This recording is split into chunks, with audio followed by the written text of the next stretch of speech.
O ollal é a abertura feita no tecido pola que se introduce o botón para pechar unha prenda. Ten que ser da medida do diámetro do botón.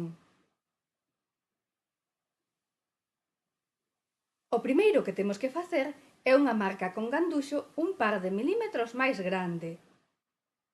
Sérvenos de orientación e suxeita ao tecido.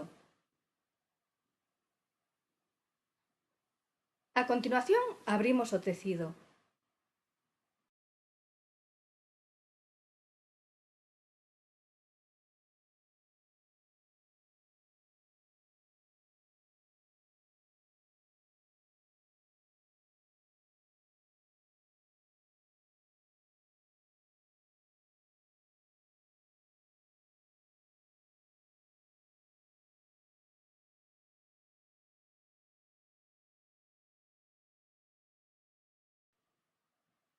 E agora rematámolo. Facemos as puntadas deixando unha presilla de fío pola que introducir a agulla.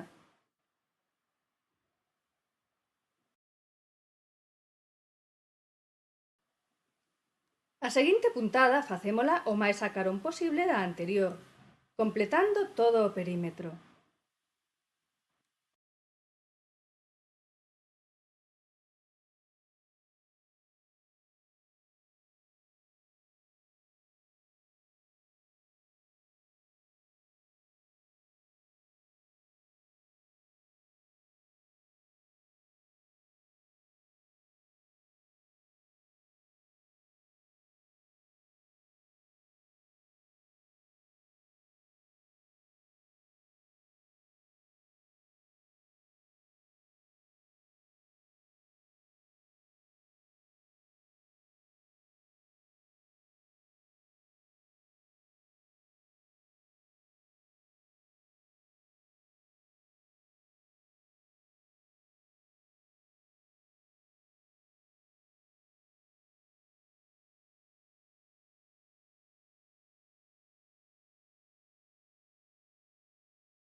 E aquí está o noso ollal.